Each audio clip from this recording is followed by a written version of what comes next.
నమస్కారం. డి. కామేశ్వరి గారు రచించిన 'కలియుగ సీత' కథ తెలుసుకుందాం. ఆదరాబాదరా స్టేషన్కి చేరిన జానకి రైలు గంటన్నర లేటని తెలియగానే హతాశురాలైంది. ఒక గంటన్నర ప్లాట్ఫారం మీద గడపడం అంటే అందులో ఈ పరిస్థితిలో ఎంత ఇబ్బందో గుర్తుకు రాగానే ఆమెకి నీరసం ముందుకొచ్చింది. తెలిసిన వాళ్ళెవరన్నా కనిపిస్తే అడిగే ప్రశ్నలకి జవాబులు చెప్పడం ఎంత కష్టం. ఎక్కడికి ప్రయాణం, మీరొక్కరేనా, మీ వారేరి, వగైరా వగైరా ప్రశ్నలకు జవాబులు చెప్పడం ఎంత చిరాకు.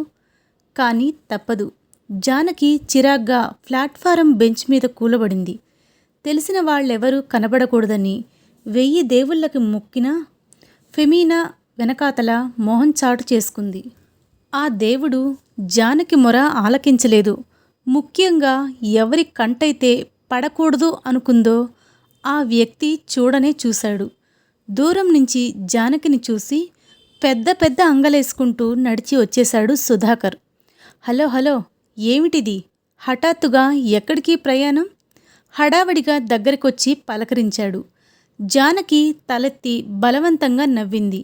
ఏమిటంత హఠాత్తుగా బయలుదేరారు? ఎక్కడికి? ఎందుకు? క్విక్ జవాబు చెప్పండి. జానకి పక్కన సూట్ కేసు, బాస్కెట్ చూస్తూ ఆశ్చర్యంగా అడిగాడు. అరే, ఏమిటలా ఉన్నారు? ఎవరికైనా ఒంట్లో బాగాలేదా? జానకి నుంచి జవాబు రాకుండానే ప్రశ్నల మీద ప్రశ్నలు కురిపించాడు. ఊరికెడుతున్నాను, అమ్మకి ఒంట్లో బాగోలేదు, టెలిగ్రామ్ వచ్చింది పొడిగా అంది జానకి. అరే, ఎప్పుడు 7 గంటల వరకు అక్కడే ఉన్నాగా, తరువాత వచ్చిందా? ఆతుర్దాకా అడుగుతూ రామం ఏడి? చుట్టూ చూస్తూ అడిగాడు. జానకి మొహం తిప్పుకుంటూ రాలేదు అంది. సుధాకర్ ఆశ్చర్యంగా చూశాడు. అదేమిటి? రాకపోవడం ఏమిటి? ఏం, ఆయన గారు వచ్చి రైలెక్కిస్తే గాని ఎక్కలేననా మీ ఉద్దేశం? అది కాదు, మీరు ఊరికి వెళ్తుంటే అందులో రాత్రి ట్రైన్ వచ్చి రైలెక్కించకుండా ఏం చేస్తున్నాడు? అంత రాచకార్యం ఏం వెలగబెడుతున్నాడు? సుధాకర్ అపనమ్మకంగా అడిగాడు. ఏమో, మీ మగ మహారాజులకే పని ఉంటుందో, మాకేం తెలుసు? జానకి నవ్వింది. ఆ నవ్వు పేలవంగా ఉందని, ఆమె ఎంత నవ్వినా ఆమె కళ్ళలో విషాదపు నీడలు, ఆమె మాటల్లో ఓ రకం విరక్తి సుధాకర్ పట్టేశాడు. ఆమె వంక పట్టి చూస్తూ, ఏం జరిగింది వదినగారు? నిజం చెప్పండి అన్నాడు. భలేవాడివే, ఏం జరుగుతుంది? కాదు, మీరు అబద్ధం ఆడినా మీ మొహం అబద్ధం ఆడదు. నిజంగా మీ అమ్మగారికి ఒంట్లో బాగోలేక ఊరు వెళ్తుంటే రామం కనీసం రైలెక్కించడానికైనా రాలేదంటే నేను నమ్మను. కనుక నిజం చెప్పండి సూటిగా అడిగాడు. జానకి జవాబివ్వకుండా మొహం తిప్పుకుంది. ఆమె మౌనం అతనికి అర్థమైంది. ఓహో, ప్రణయ కలహమా? వాడితో దెబ్బలాడి అలిగి పుట్టింటికి పారిపోతున్నారన్నమాట. వేళాకోలంగా అన్నాడు సుధాకర్. జానకి చివ్వున రోషంగా తలెత్తింది. పారిపోవడం లేదు, వెళ్ళగొట్టబడ్డాను అంది కటువుగా. సుధాకర్ తెల్లబోయాడు. ఏమిటి మీరంటున్నది? అవును, చదువుకున్నవారు, సంస్కారులు, అభ్యుదయవాదులు అయిన మీ ఫ్రెండ్ గారు, అదే నా భర్తగారి చేత ఇంట్లోంచి వెళ్ళగొట్టబడ్డాను. ఏం, ఇంకా నమ్మలేవా? ఆవేశంగా అంది జానకి. సుధాకర్ మొహం పాలిపోయింది. కలవరంగా చూశాడు. హాస్యం ఆడుతున్నారా? నిజమా ఇది? అపనమ్మకంగా అన్నాడు. హాస్యం? రాత్రి పనిగట్టుకొని రైల్వే ప్లాట్ఫారం మీద నీతో హాస్యాలాడడానికి రాలేదు, జానకి తీవ్రంగా అంది. సుధాకర్ మొహం నల్లబడింది. నిలబడే శక్తి లేనివాడిలా ఆమె పక్కన కూలబడ్డాడు. నాకేం అర్థం అవడం లేదు, సరిగా చెప్పండి వదినగారు. చెప్పడానికి ఏముంది సుధాకర్? మీ మగవాళ్ల అనుమానానికి, అహంకారానికి, మీ మగవాళ్ల జులుంకి ఎన్ని యుగాలు గడిచినా మేము తల వగ్గాల్సిందే గదా. అలనాటి సీత మొదలు ఈనాటి జానకి వరకు ఇది తప్పలేదు. జానకి మొహం ఎర్రబడింది. ఆమె కళ్ళలో నీరు తిరిగింది. సుధాకర్ చప్పున అటూ ఇటూ చూశాడు. వదినగారు, ప్లీజ్ ఇంటికి పదండి. రామం ఏదో కోపంతో తొందరపడి ఏదో అనుంటాడు. ఆ మాత్రం దానికోసం మీరు ఇంత తొందరపడడం బాగలేదు. ప్లీజ్ రండి, నేను తీసుకువెడతాను. వాడిని చివాట్లు పెడతాను. జానకి విసురుగా తల తిప్పింది. ఈ మాత్రం అంటే ఏమాత్రం అని నీ ఉద్దేశం? జానకి గొంతులో కరుకుదనానికి, ఆమె కళ్ళలో కోపానికి బిత్తరపోయాడు సుధాకర్. ప్లాట్ఫారం ఎంత సందడిగా ఉన్నా, జనం ఎవరి గోలలో ఎవరున్నా, జానకి గొంతులో తీవ్రత కొందరిని ఆకర్షించి తలలు తిప్పి వింతగా చూశారు. జానకి చప్పున సిగ్గుపడి తలదించుకుంది. ఆవేశాన్ని బలవంతంగా దిగమింగింది. సుధాకర్ ఏం మాట్లాడాలో తెలియనివాడిలా కూర్చుండిపోయాడు. పరిస్థితి తనూహించిన దానికంటే సీరియస్గానే ఉందనిపించింది. కానీ ఎంత స్నేహితుడైనా వారి స్వంత విషయాలలో తనెలా కలగజేసుకోగలడు? అలా అని పట్టనట్టు మాత్రం ఎలా ఊరుకోవడం? రామంతో స్నేహం ఈనాటిదా? జానకితో మాత్రం ఆమె పెళ్ళై వచ్చిన దగ్గర నుంచి సొంత వదినగారిలా గౌరవించాడు, అభిమానించాడు. అలాంటిది చూస్తూ తెలిసి కూడా తనని కాదన్నట్టు ఎలా ఊరుకోగలడు? ఇద్దరి మధ్య అసలేం జరిగింది? జానకి స్థిమితపడడానికి 1 నిమిషం టైం ఇచ్చి గొంతు తగ్గించి అసలేం జరిగిందో సరిగా చెబుతారా వదినగారు? స్థిరంగా అడిగాడు సుధాకర్. ప్లీజ్ ఆ విషయం వదిలేయి. ప్రస్తుతం నేను మా ఇంటికి వెడుతున్నాను. తరువాత ఏదో ఆ మాత్రం ఉద్యోగం దొరక్కపోదు. ఆ మాత్రం నా బతుకు నేను బ్రతకగలనని నమ్మకం ఉంది. జానకి బింకంగా అంది. నన్నింకా చంపొద్దు. అసలేం జరిగిందో చెబుతారా? ఇంటికి వెళ్ళి రామాన్ని అడిగి రమ్మంటారా? రైలుకి ఇంకా గంట టైం ఉంది. చెబితే భరించలేవు సుధాకర్. అర్థమైందా? ఇంకా నన్ను రెచ్చగొట్టకు. అయినవారే కాదన్నప్పుడు నీకెందుకీ తాపత్రయం? సుధాకర్, అనవసరంగా మా మధ్యకు రాకు. నా దారిన నన్ను పోని. నా కర్మ కాకపోతే ఈ రైలు ఇలా ఆలస్యం అవ్వాలా? పిలిచినట్టు వేళకి నువ్వు రావాలా? విసుగ్గా అంది జానకి. సుధాకర్, సరే చెప్పకండి. నేను వెడుతున్నాను. వాణ్ణి 4 తగిలించి ఈడ్చుకొస్తాను. వెళ్ళు. నా మీద చల్లిన పేడనీళ్ళింకా మిగిలే ఉంటాయి. నువ్వు చల్లించుకో, పర్వాలేదు. మీకోసం ఆ మాత్రం సహించగలను. అతని అభిమానానికి జానకి చలించింది. సరే చెప్పమన్నావా? నేను ఇంట్లోంచి వెళ్ళవలసి వచ్చిన కారణం ఏమిటో తెలుసా? నువ్వే. జానకి ఒక్కొక్క మాట ఒత్తి పలికింది. సుధాకర్ చకితుడయ్యాడు. నేనా? అయోమయంగా చూశాడు. మనిద్దరి మధ్య ఏదో ఉందని ఆయన అనుమానం. ఏం ఇంకా విడమర్చి చెప్పాలా? సుధాకర్ తిమ్మెరపోయాడు. ఒక్క క్షణం మాట్లాడలేకపోయాడు. అతని మొహంలో రక్తం పొంగింది. నిజంగా అలా రామం అన్నాడా? నిజంగా ఇంత నింద వేశాడా? వెర్రివాడిలా చూస్తూ అన్నాడు. ఆహా, అక్షరాల సుధాకర్, నువ్వు నేను ఎన్నడన్నా హద్దుమీరి ప్రవర్తించామా? జానకి గొంతు వణికింది. సుధాకర్ ఆశ్చర్యంగా చూస్తున్నాడు. ఆయనేగా అసలు నా సగం ప్రాణమిత్రుడు అంటూ ఇంటికి తీసుకొచ్చింది. టిఫిన్లు, కాఫీలు, భోజనాలు పెట్టించింది ఆయనేగా. ఇప్పుడిలా ముంచెత్తిన ఆవేశం ఆమె గొంతుని నొక్కేసింది. తలుచుకున్న కొద్దీ జానకి మనసు ఉడికిపోతుంది. అవమానంతో, ఆవేశంతో ఆమె రక్తం సలసలా మరుగుతుంది. ఆ మనిషిలో ఇంత అనుమానం, అసూయ ఉన్నప్పుడు తన స్నేహితుడు నా సగం ప్రాణం అంటూ ఇంటికి తీసుకొచ్చి పెళ్ళానికి పరిచయం చేయడం ఎందుకు? తన నెత్తికెక్కించి టిఫిన్లు, కాఫీలు, భోజనాలు పెట్టించి సినిమాలు, షికార్లు తమతో సమానంగా ఆనాడు తిప్పింది ఆయనేగా. ఇంట్లో వ్యక్తిగా చనువుగా తిరుగుతుంటే తను మాట్లాడకుండా ఎలా ఉంటుంది? అక్కడికి కొత్తలో బెడ్రూంలోకి కూడా తీసుకొస్తారెందుకు? అంటే మా మధ్య అలాంటి భేదాలు లేవు అన్న ఆ పెద్ద మనిషి ఇలా మారిపోతాడని తనకేం తెలుసు? వదినగారు అంటూ చనువుగా నవ్వుతూ జోక్స్ వేస్తూ ఇంట్లో తిరిగే అతనితో తను ముభావంగా ఎలా ఉండగలుగుతుంది? అయినా ఆయనంత ప్రాణస్నేహితుడు అన్న అతన్ని తనెలా కాదంటుంది? అందుకే చనువు, అభిమానం పెంచుకొని ఫ్రీగా అతనితో మాట్లాడడం, పేకాడ్డం అన్నీ చేసింది. హాస్యంగా మరిది లక్ష్మణ అని పిలుస్తూ అలాంటి తమిద్దరిని ఎంత మాట అన్నాడు? అసలు తను కనిపెట్టలేకపోయింది గాని 3 నెలలుగా ఆయన మూతి ముడుచుకోవడానికి, సుధాకర్ ముభావంగా ఉండడానికి ఏదన్నా అంటే వ్యంగ్యంగా ఎత్తి పొడవడం వగైరాల అర్థం తను తెలుసుకోలేకపోయింది. తెలుసుకున్నాక జాగ్రత్త పడింది. కానీ ఇవేవీ తెలియక నిష్కపటంగా నిర్మలంగా చనువుగా ఉండే సుధాకర్ని ఒక్కసారిగా ఏం చెప్పి దూరం చేయగలదు? రామంలో మార్పుని అర్థం చేసుకొని సుధాకర్ అమాయకత్వానికి, రామం అసూయ అనుమానాల మధ్య గత నెల రోజులుగా నలుగుతూనే ఉంది. ఆఖరికి ఈరోజు ఆయన పూర్తిగా బయటపడ్డాడు. నిజస్వరూపం చూపించారు. సాయంత్రం జరిగింది గుర్తుకొచ్చి జానకి ఒళ్ళు మరింత ఉడికింది. ఆ రోజు రామం మామూలు కంటే ఆలస్యంగా వచ్చాడు ఆఫీసు నుంచి. ఏం ఇంత ఆలస్యమైంది అంది మామూలుగా జానకి. తొందరగా వస్తే నీకు అడ్డు కాదు. వచ్చి ఇంట్లో జరిగే భాగవతం చూడకుండా ఉండాలని ఆలస్యంగా వచ్చాను రామం వ్యంగ్యంగా అన్నాడు. జానకి తెల్లపోతూ ఏమిటి అంది. రామం కటువుగా అర్థం కాకపోవడానికి నేను తెలుగే మాట్లాడుతున్నాను అన్నాడు. జానకి మొహం ఎర్రబడింది. ఏదో పాపం నేను ఆలస్యంగా వస్తే నష్టం కష్టం అన్నట్టు నటించావు. నీకు తోడు కంపెనీ ఇవ్వడానికి సుధాకర్ ఉన్నాడుగా.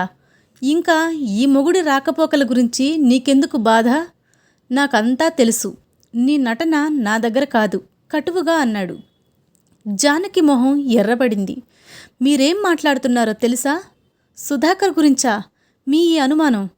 ఇందుకా ఈ మధ్య ఈ మూతి ముడుచుకోవడాలు దెప్పుళ్ళు? ఆహా, ఇప్పటికైనా మీ అసలు స్వరూపం బయటపెట్టాడు. థ్యాంక్స్. కానీ పాపం ఒక సంగతి మర్చిపోకండి. సుధాకర్ని తీసుకొచ్చింది ప్రాణ స్నేహితుడంటూ నా నెత్తిన ఎక్కించింది, పక్కల మీద సైతం పడుకోబెట్టింది మీరన్న సంగతి గుర్తించండి. జానకి తీవ్రంగా అంది. వాడిని పక్క ఎక్కించాను గాని వాడితో నిన్నెక్కమనలేదు. రామం హేళనగా అన్నాడు. జానకి కళ్ళు నిప్పులు చెరిగాయి. ఆగ్రహావేశాలతో ఒక్క నిమిషం మాట్లాడలేకపోయింది. అవమానం, అసహ్యం ఆమెని ముంచెత్తాయి. తిరస్కారంగా చూసింది. చిచ్చి, మీరింత నీచంగా మాట్లాడగలరని, ఇంత కుసంస్కారులని ఎప్పుడూ అనుకోలేదు. సంస్కారం అంటే పెళ్ళాన్ని మరో మగాడికి అప్పగించడం అనుకోను. అంత సంస్కారం, సహృదయత నాకు లేదు. ఆపండి, ఇంక చాలు. మీరు మరేం చెప్పనక్కర్లేదు. మీలాంటి వారితో మాటలు ఇంకా అనవసరం. నాకు నన్ను గురించి ఇంత నీచంగా మాట్లాడగలిగిన భర్తని క్షమించలేను. భార్య నీతి నిజాయితీ లేదని మీరనుకున్న తర్వాత ఇంక మన మధ్య మాటలు అక్కర్లేదు. భార్యాభర్తల సంబంధమూ అక్కర్లేదు. జానకి తీవ్రంగా అంది. జానకి నోట సంగతి విన్న సుధాకర్ మొహం పాలిపోయింది. వదినగారు, మీరు చాలా తొందరపడ్డారు. కనీసం మీరైనా కాస్త ఓర్పు వహించాల్సింది. ఇంత తొందరపడి ఇల్లు వదలాల్సింది కాదు, నచ్చచెప్పాల్సింది. అంతా విని కూడా ఈ మాట ఎలా అంటున్నావు సుధాకర్? అంత నీచంగా ఆయన మాట్లాడాక కూడా ఆత్మగౌరవం, ఆత్మాభిమానం వదిలి ఆయన కాళ్ళు పట్టుకుని తప్పు చేయకపోయినా తప్పయింది నాథా అని ప్రార్థించమంటావా? జానకి ఆవేశంగా అంది. అది కాదు, ఏది కాదు, ఇదే సినిమా నవల కాదు. ఏదో 2 మాటలు పక్కనుంచి వినో, ఏదో చూసి పెళ్ళాన్ని అనుమానించి ఇంట్లోంచి వెళ్ళగొట్టడానికి. ఆవిడ దీనాతి దీనంగా ప్రార్థించి విఫలురాలై అష్ట కష్టాలు పడడానికి. మనిద్దరి మధ్య ఏదో ఉందనడానికి ఆయన ఏం చూశారు, ఏం విన్నారు? మనం నవ్వుతూ మాట్లాడుకోవడం ఒక తప్ప, కలిసి పేకాడడం మరో తప్ప? నిజంగా ఇవే మన అపరాధాలైతే భార్య అంత పరాయి పురుషుడితో మాట్లాడకూడదన్నప్పుడు నిన్ను ఇంటికి రమ్మనడం ఎందుకు? ఈ మగాళ్ళకి భార్య సోషల్గా ఉండాలి, కానీ మరో మగాడితో మాట్లాడితే సహించలేరు. ఇది ఈనాటి మగాళ్ల వరస. కానీ మొగుడు అనుమానపడి హింసిస్తే సహించి పాదాల చెంతన పడి ఉండనియండి అని ప్రార్థించడానికి నేను అంత పతివ్రతను కాదు, అంత ఆత్మాభిమానం లేనిదానని కాదు. ఆయన తప్పు ఆయన తెలుసుకునే వరకు నేను ఆయనని క్షమించను. ఆయన తప్పు ఆయన తెలుసుకోకపోతే పర్వాలేదు. నా బ్రతుకు నేను బ్రతకగలనన్న ఆత్మవిశ్వాసం నాకుంది. అంతేకాని నా మీద నమ్మకం లేని భర్తతో, నన్ను అనుమానించి అవమానించిన భర్తని గౌరవించడం మాత్రం నా వల్ల కాదు. అందుకే ఈ ప్రయాణం. జానకి దృఢంగా అంది. రామం ఏం అనలేదా మీరు వచ్చేస్తుంటే? జానకి అదోలా నవ్వింది. నువ్వెంత పిచ్చివాడివి సుధాకర్. మగమహారాజు. ఒకవేళ మనసులో ఉన్న పైకి అంటారా?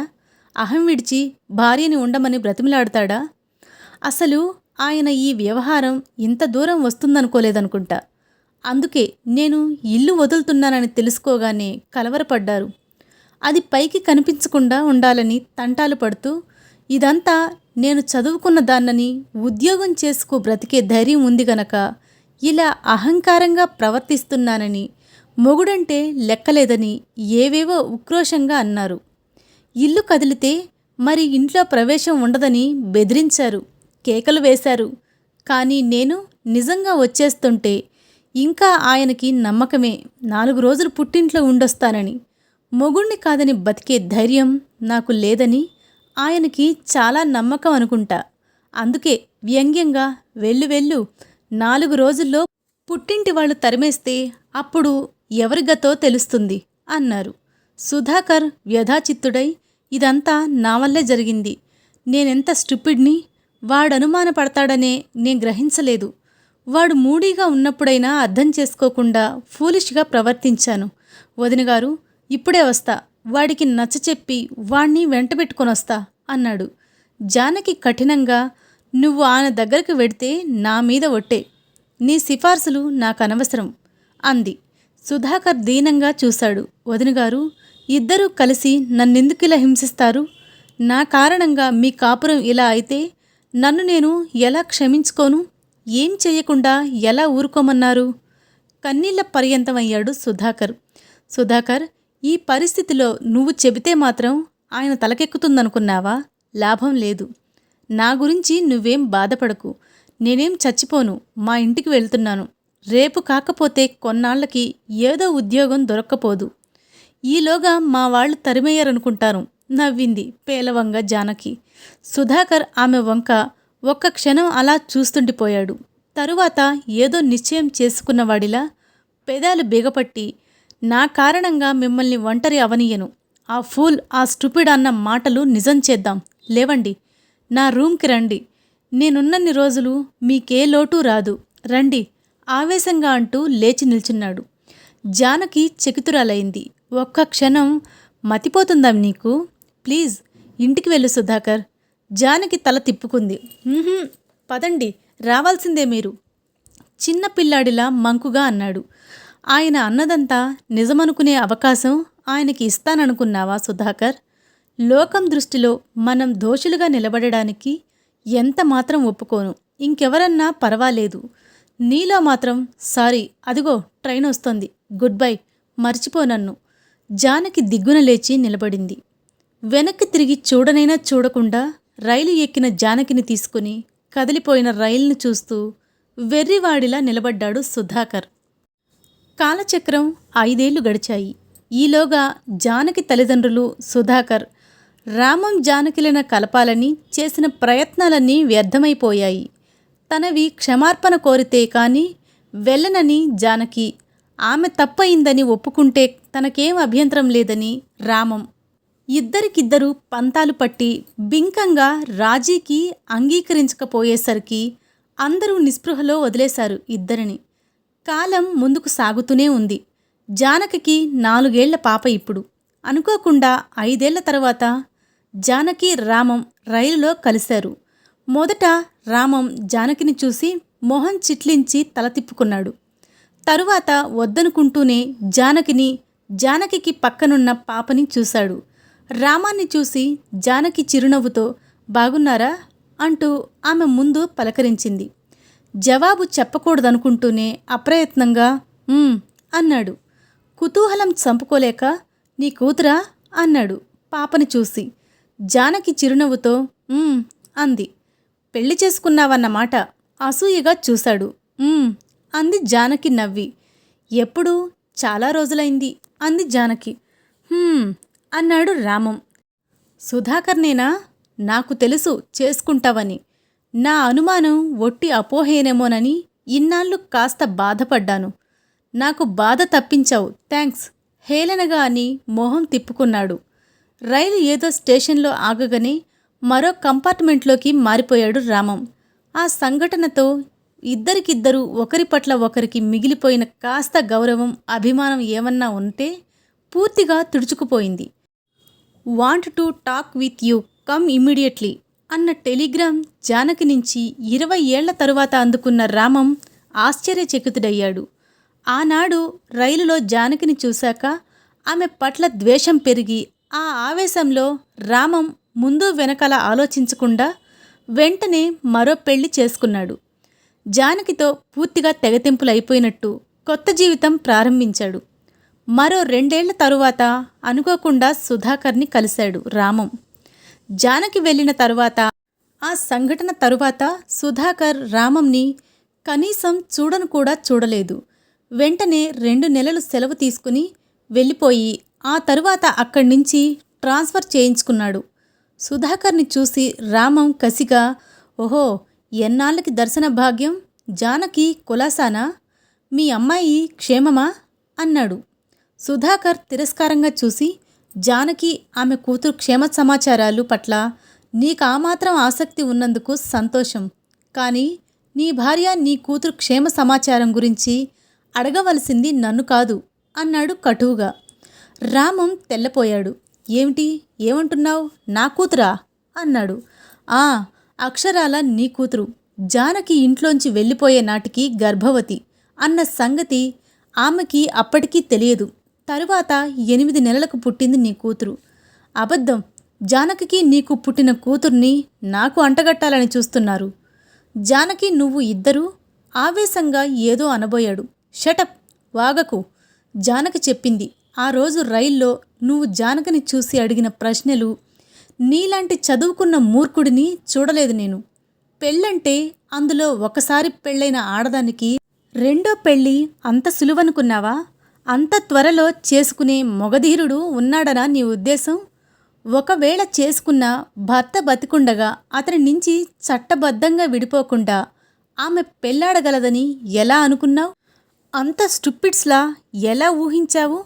జానకి అప్పుడే కాదు, ఇప్పటికీ పెళ్లి చేసుకోలేదు. ఉద్యోగం చేసుకుంటూ నీ కూతుర్ని పోషిస్తూ బతుకుతుంది. అర్థమైందా? ఆమె గురించిన అపోహలు ఇప్పటికైనా తొలగించుకో, సుధాకర్ తీవ్రంగా అన్నాడు. మరి మీ ఇద్దరూ పెళ్లి చేసుకోలేదా? అవునందే, వెర్రివాడిలా అన్నాడు రామం. నీకు అర్థమైంది అంతేలే. జానకి నాకు వదిన, ఆమెకి నేను మరిదిని, సోదర సమానుడిని, అంతే మా మధ్య ఉన్న బంధం. నీతో జన్మలో మాట్లాడకూడదు అనుకున్నాను, కానీ మా గురించిన నీ అపోహ మాత్రమే అని నీ అంతట నువ్వు ఇప్పటికీ గ్రహించనే లేదు, తెలుసుకో ప్రయత్నించలేదు కనుక చెప్పాల్సి వచ్చింది. Now good bye, I don't want to meet you again. Sudhakar మొహం తిప్పుకు వెళ్ళిపోయాడు. జానకి గురించిన నిజాలు విన్నాక రామానికి మతిపోయినట్లయింది. పశ్చాత్తాపం మొదలైంది. కానీ చాలా ఆలస్యమైంది. అసలే తనని క్షమించని జానకి ఇప్పుడు రెండో పెళ్లి చేసుకున్న తనని ఎంతమాత్రం క్షమించదు. జానకి బ్రతుకు తనది పూర్తిగా వేరైంది. ఇంక తమ తమ మార్గాలు ఎంతమాత్రం కలవు. జానకి గుర్తు వచ్చినప్పుడల్లా ఇన్నాళ్ళు రామం ఏదోలా బాధపడుతూనే ఉన్నాడు. 20 ఏళ్ల తరువాత జానకి తనతో మాట్లాడాలనుకోవడం వింతగా తోచింది. ఇన్నాళ్ల తరువాత తన అవసరం ఏమొచ్చింది? 20 ఏళ్ల తరువాత రామం జానకి శవాన్ని మాత్రం చూడగలిగాడు. మాట్లాడాలని పిలిచిన జానకితో మాట్లాడలేకపోయాడు. ఆమె ఉత్తరం మాత్రం చదువుకోగలిగాడు. ఉత్తరం క్లుప్తంగా ఉంది. నవమాసాలు మోసి కని అష్టకష్టాలు పడి బిడ్డను పెంచిన తల్లికి ఇయ్యని స్థానం, హక్కులు తండ్రికి ఇచ్చింది మన సంఘం. మన సంఘమే కాదు, ప్రపంచంలో ఎక్కడా అంతే. లోకంలో తల్లి లేని బిడ్డల పట్ల సంఘానికి సానుభూతి, ఆదరణ ఉంటుంది. తల్లి ఎవరో తెలియని బిడ్డలకి సంఘంలో స్థానం ఉంటుంది. కానీ తండ్రి ఎవరో తెలియని బిడ్డలని సంఘం క్షమించదు, ఆదరించదు అన్న సత్యం ఇన్నాళ్ళకి తెలుసుకున్నాను. తెలుసుకున్నాక నా కూతురి కోసం, ఆమె సుఖ సంతోషాల కోసం, ఆమె దృష్టిలో ఇంకా నేరస్తురాలని అవలేక నా ఆత్మాభిమానాన్ని, ఆత్మగౌరవాన్ని కన్న బిడ్డ కోసం బలిపెట్టుకుని ఇది మీకు రాస్తున్నాను. ఆమె మీ కూతురన్న సత్యం సుధాకర్ ద్వారా మీరు తెలుసుకున్నారన్న నిజం నాకు తెలుసు. నేను ఇంట్లోంచి వెళ్ళే రోజు మీ బిడ్డకి తల్లిని కాబోతున్నానన్న సత్యం తెలిసి ఉంటే ఈ కథ ఇలా ఉండేది కాదేమో. నేనీ ఉత్తరం రాయాల్సిన అవసరం ఉండేది కాదేమో. బిడ్డ పుట్టాక అందరూ ఎంత చెప్పినా వేడి రక్తం పొంగులో ఆవేశంలో నా బిడ్డని తండ్రి లేకుండా నే పెంచుకోగలనన్నాను. అన్నమాట ప్రకారం ఈనాటి వరకు తండ్రి పేరు తెలియకుండా, తండ్రి అవసరం, తండ్రి తోడు లేకుండానే పెంచుకున్నాను. కానీ దేవుడు మొగాడే కనుక ఆడదానికింత ఆత్మవిశ్వాసం ఉండకూడదనుకున్నాడు కాబోలు. ఆఖరికి నా ఆత్మవిశ్వాసాన్ని కోల్పోయే పరిస్థితి కల్పించాడు. మనం ఎంతో మారుతున్నాం, పురోగమిస్తున్నాం అనుకున్నా అది అంతా వేషభాషలలో తప్ప ఆచారాలలో, కట్టుబాట్లలో మార్పు లేదన్న సత్యం, తల్లి చేసిన తప్పు కాకపోయినా సంఘం కూతురు మీద రుద్దుతుందని తెలుసుకున్నాను. పరువుగల ఇంట పుట్టిన, విద్యా సంస్కారం ఉన్న, గౌరవంగా బ్రతుకుతున్నా కేవలం తండ్రి దగ్గర లేని కారణంగా నా బిడ్డ 25 ఏళ్ళు వచ్చినా అవివాహితగానే మిగిలింది. అందుకు కారణం నేనన్న సంగతి గ్రహించి నా సర్వస్వం ధారపోసి పెంచిన నా కూతురే ఈనాడు నన్ను ద్వేషిస్తుంది. అప్పటికి గాని నేను ఓడిపోయానన్న సత్యం గుర్తించలేకపోయాను. ఎన్ని యుగాలు గడిచినా ఆడదాని కథ మారదు. అలనాటి సీత మొదలు ఈనాటి జానకి వరకు ఈ అవమానం, అవహేళనలు ఎదుర్కొంటూనే ఉంది. ఎదురు దెబ్బలు తింటూనే ఉంది. ఆఖరికి ప్రకృతి చేతిలో ఓడిపోతూనే ఉంది. ఎన్నిసార్లు రామాయణం విన్నా, చదివినా సీతాదేవి అన్ని కష్టాలు భరించి ఆఖరికి భర్తని కలుసుకొని భర్త బిడ్డలతో సుఖంగా బతికే తరుణం ఆసన్నమైనప్పుడు కోరి తన జీవితాన్ని ఎందుకు పరిసమాప్తి చేసుకుందో అర్థం కాలేదు. ఎందరిని అడిగినా ఆ సందేహ నివృత్తి కాలేదు. 2 సార్లు అవమానించి నిర్దాక్షిణంగా కారణం ఏదైనా కానీ అడవులకి పంపిన భర్త మరోసారి ఇంకెవరి కోసమో మళ్ళీ ఆ పని చెయ్యడా అన్న అనుమానం వల్ల సుఖపడవలసిన సమయం అంతా కన్నీరే నింపుకొని తల్లిగా తన కర్తవ్యం పూర్తి చేసి బిడ్డలని తండ్రికి అప్పగించాను. ఇంకేముంది అన్న విరక్త, లేక జీవితంలో అన్ని కష్టాలు సహించి ఆఖరి క్షణంలో ఆత్మాభిమానం, ఆత్మగౌరవం పోగొట్టుకోవలసిన అవసరం కనపడక తన వ్యక్తిత్వం నిలుపుకోవాలని అలా చేసిందా? ఎన్నటికీ జవాబు దొరకని ప్రశ్నే అయింది ఇన్నాళ్ళు. కానీ ఈనాడు సీతాదేవి అలా ఎందుకు చేసిందో అర్థమైంది. సీతాదేవి పతివ్రత గనక కావాలనుకున్న క్షణంలో భూదేవి ఒడిలో ఆశ్రయం సంపాదించుకుంది. కానీ ఈ జానకి అంతటి పతివ్రత కాదు కనుక స్లీపింగ్ టాబ్లెట్స్ని ఆశ్రయించుకుంది. నా టెలిగ్రామ్ అందగానే వచ్చి మీ కుమార్తె బాధ్యత స్వీకరిస్తారన్న నమ్మకంతో నిశ్చింతగా దాటిపోతున్నాను. లోకం తల్లిలేని బిడ్డని తప్పక ఆదరిస్తుంది కనుక ఆమె వివాహం మీకో సమస్య కాదు. నా ఈ పని అహంకారానికి చిహ్నం అనుకోకండి, ఆత్మాభిమానానికి నిదర్శనం అనుకోండి. మీ ఇష్టం వచ్చిన పేరు పెట్టండి. ఉంటా, జానకి అని ఆ ఉత్తర సారాంశం. కథ సమాప్తం. ఈ కథ గనక మీకు నచ్చినట్లయితే నా ఛానల్ని సబ్స్క్రైబ్ చేసి నన్ను ఎంకరేజ్ చేయండి. ఏవైనా తప్పులుంటే చెప్పండి, కమెంట్ బాక్స్లో తెలపండి, సరిదిద్దుకుంటాను. ధన్యవాదాలు.